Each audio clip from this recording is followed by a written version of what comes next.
So I saw you and kind of switch your gaze a little bit from the business side of things, but I saw you in helicopters on Instagram. Yeah. In North Carolina, helping folks out. Tell me a little bit about what you did there. Yeah, so Hurricane Helene last year, that was actually our first mission. We got activated with the State Guard. So we were doing right here in Florida, just like a couple hours down the road in like Perry and Steinhatchee. And then I remember the next morning we were over in Steinhatchee over there. The water was going down. Florida wasn't too bad, but we started seeing like the videos coming in from like Asheville. Brutal. And it was just kind of like, what? I was like, floods in the mountains? I was just kind of confused. Crazy. You know what? I was too. Yeah.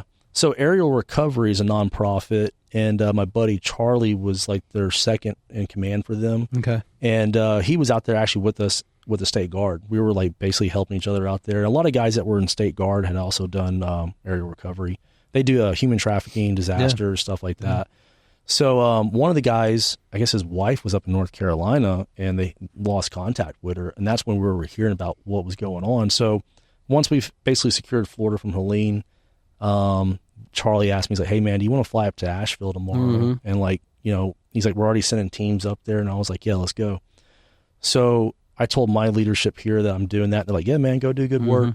And then basically the next day as I'm going up to North Carolina, the Governor DeSantis activated the State Guard to go up to North Carolina because there was trapped Floridians up there in the mountains. Wow. They're like second homes, Airbnbs. Yeah. So he's like, hey, we're going to send our State Guard guys to go get our own people out. Wow. So he sent the State Guard up there. And since I was already like up there, I was basically getting all the intel. And that's kind of how I got in the helicopter thing, because we ran into this amazing guy named Zeb Hadley. He owns National Coatings, national commercial painting business. So painting Walmarts, casinos. Okay. And basically at the airfield we were at, they weren't supposed to land there, and he had a check engine light come on his helicopter. Okay. And his pilot put it down at the airfield. And we always say this angel literally put us in contact. Yeah. But we landed there. This guy came up to us, and he was like, he asked, he's like, do you need a radio? Like an air radio? And I'm an air traffic controller. And I was just kind of like, yeah, but like, don't you need it? And he was like, oh, I got another one. It was just, I was like, okay. So anyways, we're like, hey man, we need like a helicopter ride. Okay. And he's like, let me go see if I can find someone. And he literally went to that guy, Zeb, who just landed there because he had the check engine light, and then like put us in contact, and that guy just completely vanished. I really think it was an angel that was like working there, because that entire week it was the same people at the airfield every day. Wow. And Dang, that's crazy. Like no one knew where the guy went. This is like a little small airfield. So because of that, we started using the helicopter, and because at the time we didn't have like military support, helicopter support from the government. Like literally the government of North Carolina was non-existent. When I met to give you an idea, literally when I met the lieutenant governor on day, I think it was 3 or 4. I think it was day 3. He said that at that point they hadn't even been in contact with the governor, Roy Cooper, for 3 days. He literally said he was AWOL. He goes, I was like, well, I literally said, did you guys go to like the governor's mansion, like the staff? Right. He's like, yeah, we did. He's like, we can't get a hold of him. And it turned out later he was actually campaigning with Kamala up in New York because he was running for senator. Oh, that's right. Oh my word. So like literally like we had no helicopters to go out and do missions. And if it wasn't for this, you've got people in his own community that are, I mean, they're not trapped. Hurting. Yeah. They are desperate. Half the state, well, they are desperate. And they have no water. And this is kind of where like things blew up, but we went with that civilian Zeb, and the very first mission we did, we rescued this 11-day-old baby. Oh my word! They were basically trapped, and when we got there, the baby was blue. Actually, that guy Paul on my Instagram, oh wow, he was the medic that we were talking about. Oh wow, he was actually the first medic to get to the baby and give it oxygen. And he lives right here in Santa Rosa Beach. Lives in Mac Bayou. Yeah, I see it. Yeah. So that was actually the baby rescue right there. Okay. But we took that baby, flew it to the hospital, and then like to tell you how fast paced things were going. 27 minutes later, we were now picking up a lady who had a day left to live on oxygen. And she had been requesting helicopters for like 4 days, we found out. So like, and she thought she was going to die because her generator, like that's how she was living, was off her generator. Wow. And she only had fuel for like 24 hours left. That's it. And so she was like freaked out. Her kids were there. She's like, well, I'm going to die here. And we picked her up, flew her out. And basically that's what was happening the next couple of days. We would just refuel, go right back out. But what things got blew up was this video with the baby rescue. So video, everyone was taking videos and pictures of it. The next day, the government they had all the time in the world to share that video. they were like, North Carolina National Guard rescuing babies out here, and we're doing our part. We're saving our citizens. And I'm like, that's a red and gold helicopter. That's clearly a civilian helicopter. Right. No way. And then they did do that? Oh, yeah. It was all like USA Today. Like, I'm telling you, national media was putting out, like, it was the military that rescued the baby. Oh, I remember the story and now. then literally on the back of our shirts, it says Florida State Guard Special Missions Unit with, like, look, it's a red helicopter. Yeah. It's a red helicopter. So that was getting blown out. But what got me really angry was we were supposed to now have helicopters coming to support us. And then we didn't. They just basically like not showing up. So I got mad and I made this video that went crazy all online. It's like a 5-minute video. Trump retweeted it. I mean, like a lot of people, I think it wound up doing like 40 or 60 million views. Wow. Dang. But by doing that, literally the next morning, I had probably 30 civilian helicopters that flew up. There was even a guy down in, I think, Miami area. He had 2 private helicopters. They flew overnight from Miami up to North Carolina. Holy cow. I had a guy from, I think it was Maryland. He flew down like a $7 million Sikorsky helicopter. Oh, yeah. Like retractable gear. Right. He's just like, tell me where to go. It's that video right there. Yeah. This one? Left, next to the Osprey. Right next to the Osprey. That one right there. Oh, yeah. Yeah, but it basically what it did, it brought a lot of help. I think we actually raised over $2 million in cash for North Carolina. That's awesome. That's huge. I even had people from like dudes I didn't even know in Naples. They were like, I'm driving an 18-wheeler up here full of supplies. There was even a guy, great guy. I'm drawing a blank on what his name is. But he was in Naples and he has a private jet company. Yeah. And they were taking like Phenom, like private jets and loading them with supplies and flying them to North Carolina. That's awesome. Yeah. Like in Naples, I mean, like that's one thing I love about Florida. People are generous. They're like, I don't care. And they were just sending private jets up and down. Because once they saw the video, people were like, I didn't know we thought the government was helping.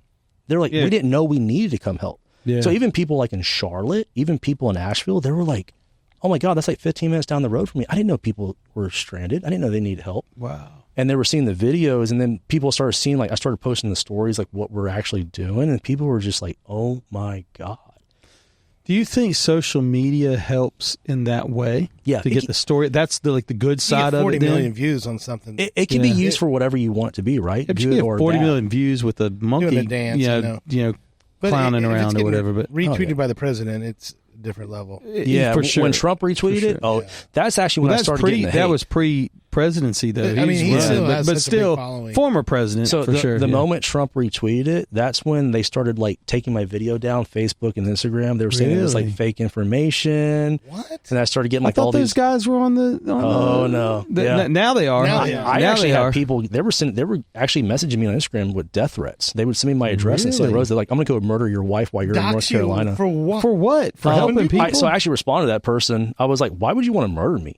And he was like, "Because you're a undercover Russian agent working for MAGA to undermine the election by posting fake videos in North Carolina." Dude. I knew it. Well, I'm just like, okay. Well, now that we know this interview's over. It was just crazy. I was getting crazy. People were like, "Your videos are AI." They're like, "You're lying," and I'm like, I think 3 or 4 people called me a Russian agent. I was like, I'm born in Louisiana. I'm raised in Texas. I live in Florida. Speak good English. Yeah. I was like, the conspiracy theories abound on both sides of the aisle, whether you believe it or not. And then another thing that helped really for the long term was going on Sean Ryan. So you were on Sean Ryan's show. What episode was that? I think it was 127 or 128. I want to say. Pulled up right here. Yeah. No, that's right. 138. Is it 138? Yeah. So he basically reached out to us. As we were still doing the rescues, and we were like, hey man, like, of course we want to come on and get the message out there, but like we can't because we're still working. So we were planning on being in North Carolina for a whole nother week. And then Hurricane Milton's coming down to Florida. So they were like, hey, State Guard, pull back to Florida. So we told Sean Ryan, I was like, hey, like, we're going to leave Asheville this day. We can stop in overnight in Nashville, or Franklin, and then we'll do the show. And then like literally we have to fly right back to, I had my own small plane. Yeah. So I was like, we flew over from Asheville to there, stayed the night, woke up the next morning early, filmed it for like, I think, an hour and a half. Yeah. And then he's like, I'm going to do like an immediate release. Like, we're not really going to be like editing this. Like, we got to get it out there. Nice. So I think he put it out within like 24, 48 hours. But when we left from there, me and Charlie literally flew right back to Defuniak And then I went right over to where our team was, and we literally just started gear prepping to push that night for Hurricane Milton. That's amazing. So like I wasn't really seeing like how big things were going, because I mean I was still jobbing it out. Like, I'm still working. Yeah. And then like my wife be like, "Oh, you're all over like TikTok. Things are going crazy." And like I knew I had like thousands of messages in my DMs I couldn't really get to. But spotty service. there's a hurricane that could be bigger coming again. I did the hurricane, and luckily Milton wasn't that bad. And then like out in the ocean though, wasn't it like there were some high storm surges, but they were expecting it to be like a strong Cat 4 going like right into Tampa. And I think like right at the last minute it just kind of like died off. Down. Which was great, because we were prepared for like really bad, but it wasn't. But then things kind of calmed down. Then that's when I started kind of like just seeing how I was like, oh man, like this went really big. And like even Zeb. So Zeb, the guy with the helicopter, he lives up in Wilmington. He's a North Carolina guy. Okay. And we went out to dinner one night, and we walked in this like nice restaurant that was by his house, and I was wearing like just like basically what I had, like some flip flops and like shorts and a shirt. And everyone was just looking at us. And he looks at me. He's like, "You think they know?" And I was like, "I think they're looking at us like we're dressed like bums." You know, like, in this restaurant. And we didn't realize how big things were going, because that was actually like the first night I had a hot meal and a shower in like a week and a half. Wow. Because we went back to Wilmington that night, because my wife came from here. I'll tell you how generous this guy is. I have to say this. So we were planning on being that second week in North Carolina. And so we were going to get like an Airbnb over in like near Asheville, so we could bring our wives up there, because they wanted to come out and help and support and like, you know, help at the airports and like hand out food and toys for the kids. So I was going to fly my plane back, which is a Cirrus, single engine piston, like SR-22. SR-22. So it takes me 2 hours from Asheville back here to Destin. And so I was like, "Hey Zeb, I'm going to leave a little bit early this day." He goes, "How long is it going to take you to go in the plane?" I said, 2 hours. He goes, "Let's take the Citation." So he has three planes. Sure. We'll get there quicker. He's got a TBM, he's got a Citation, a Phenom, and a Bell helicopter. Yeah, I know, right? So I need to get in the painting business. Yeah, Walmart. But he was so generous. He's like, "No," he's like, "We can do more rescues if we stay longer, and then we'll just take the jets 45 minutes. Right. We'll go there 420 knots compared to 185. Right. And I was like, "Dude, like you just taking off is going to burn more fuel than my entire flight." And he's like, I don't care. He's like, "Let's go get it." So we landed at DTS right here, engines running. Oh, that's amazing. Pouring down rain. Wife walked on the jet, and we went 45 minutes right back. Right back. Yeah. So like, because it was all just about like time really was like life. The essence. Yeah, time was the essence. So like, yeah, I mean, he's that generous of a guy. That's super cool. Yeah. That's super cool. I mean, and what a great work. Again, I mean, where I know there's probably some moments, I try to give leeway that the government can step in and, you know, be helpful. I mean, hot meals to kids in schools sometimes, you know, in underprivileged schools, that's the only meal they get, you know. So there's moments in time that I think there's probably ways to help. But as citizens, we can step up and we can take care of people. And that's really what we should do. Yeah, if it wasn't for like just the citizens in North Carolina, the loss of life would have been even worse. The crazy thing with North Carolina was the government was like actively trying to like stop us. Yeah, that's what I heard. I just don't understand. That's nuts. Like, I mean, like, oh, I hate this guy. I'm going to blast him right now. Jeff Jackson, Attorney General for North Carolina. He used to be a congressman. I cannot stand this guy. If you go on his Instagram, he tries to talk all perfect, and let me tell you what the real information is. And people are like, "Oh my God, Jeff, run for president." I'm like, that guy's the worst human being in the world. He tries to be like he's horrible. He was putting out false information after my video came out. He's like, "Let me tell you guys the real story. 90% of North Carolina has their power back," and stuff like that. I'm like, dude, you're literally hurting our operation, because now people think like what we're saying is false. Right. And he's also a major. You're on the ground, though. I'm on the ground. Yeah. And Jeff's doing this from his kitchen. You know, and he likes, every video starts with, it's right after he did his TikTok video. He always goes, "I'm a major in the Army National Guard." I'm like, "Hey, Jeff, why aren't you at your unit right now?" Well, why are you in your kitchen? Yeah, why are you in your kitchen? Why aren't you, you're a major, you're a leader. Why aren't you leading your people to help people in North Carolina right now? Why am I me from Florida in your state?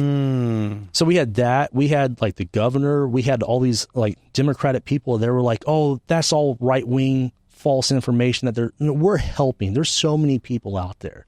Well, that's where you just put down politics. It doesn't matter right or left. People are hurting. Like, we're saving lives. People are hurting. It was like, I mean, it shouldn't ever be about politics. No. Go help people. They did the no-fly zone for when Biden was coming, but it was like they extended it. It was like, the first day we had like all sunshine, because we had like heavy fog morning, heavy fog. That's right. You had good weather. So I think it was like day 4 he showed up, and we met North Carolina senator. He's a Republican. I don't know who it was, some old guy at the airport. But he told us the day before, he's like, we're trying to get Biden not to come here, not because we don't want him to, but he'll shut the airspace down. Yeah. So when he showed up, I think they shut the airspace down from like 10 to like 3 p.m. Like right when we're doing all these rescues. That's a lot of people. No fly. But the thing was, he never even landed. He just did circles above. I heard that. He never landed. He didn't land, yeah. He didn't come out in like speeches or anything. But they shut down all the airspace. All the airspace was down. Do you think things were politicized because it was an election year?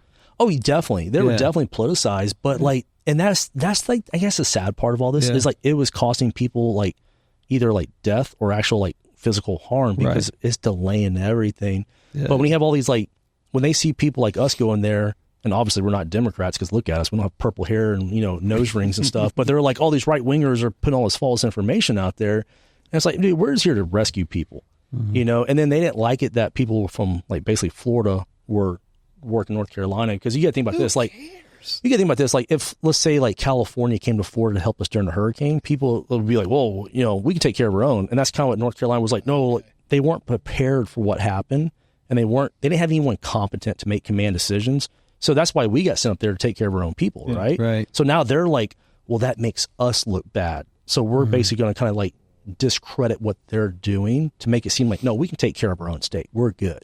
So there was all these people really just kind of like going against us because of politics. And really, I should say all because of ego.